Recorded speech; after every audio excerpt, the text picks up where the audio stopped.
Honorable Minister Singh, Honorable Chairman, Honorable MLA Singh, media gi friends, media gi kuthang da tabi riba Manipur gi praja mayam unamak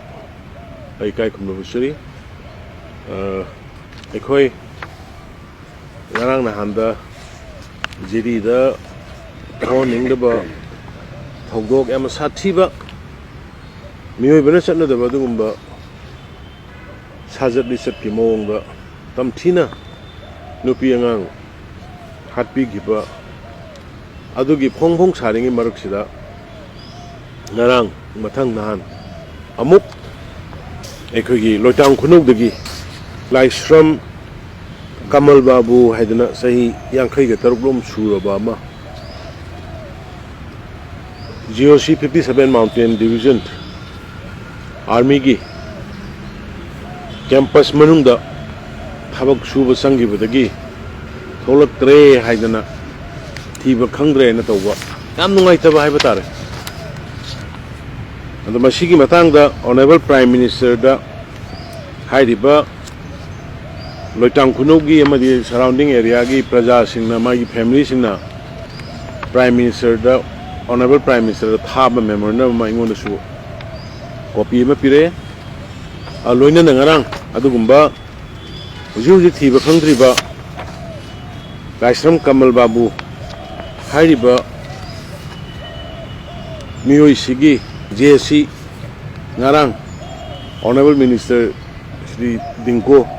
Magi Kendra Webina Maga Puna Lakna Iga Unadana Awa Ba Gadoba Mayamama share to me my details Mayamama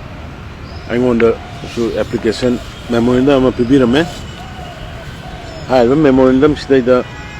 Tauribasi Athuba matamda hairiba midu phangnaba thibiba aduga loina rescue robina ba honaba aduga manaleba sing action loba haibna sing mu tokirakanda akoi government gi side gi nan hek tabaga khoi yam khanna mari leinaba army officers army gi GOC gi leiriba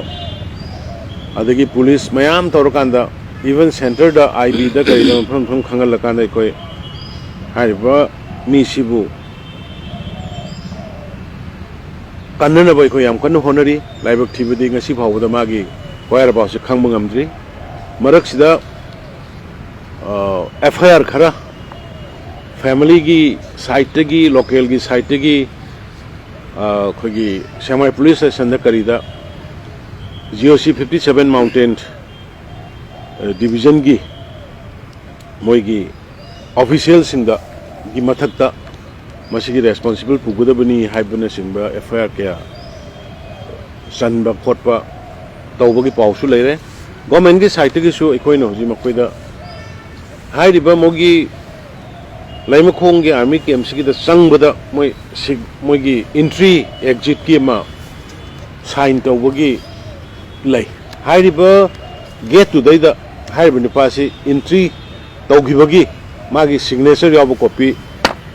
Honorable Prime Minister thaba memorandum ingon the copy pire su yaure aduna highway posi moigi within the campus hoi taro matung mangi banina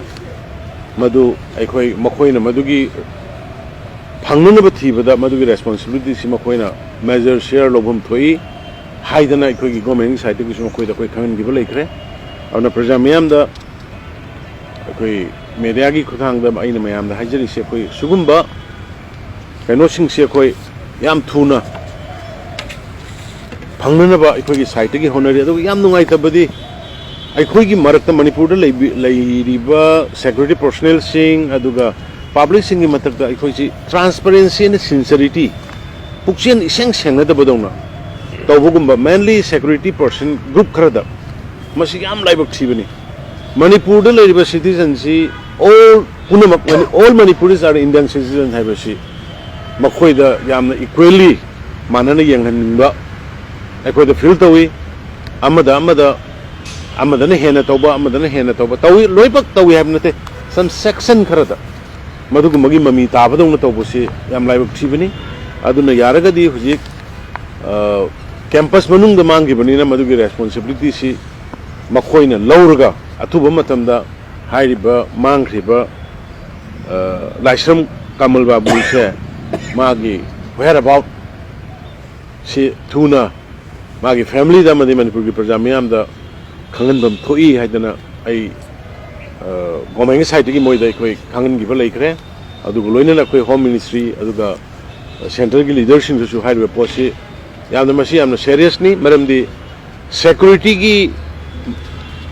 campus manung da bagdo secure odakragadi madugi akhoi mission praja singi policy kari oigida ge habisi kanbi haibna singba soi koina mari leina ba singda khoi khan khira duna praja miyamna tuning phada biraga hairiba situation si observe toksi khoi punna themina si government gi side gi di mari leina ba singda kanna taknaraga or ekhoi gi police circle gi security gi circle da gi soi ekhoi gi side gi su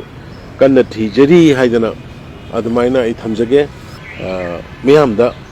press media ki khutang dai appeal tawjabani aduna mangriba huji babu thiba khangriba koi loitang khunogi marpsi atuba matamda ai koi mari leinaba singa tawrokanda koi yam thuna phangnanaba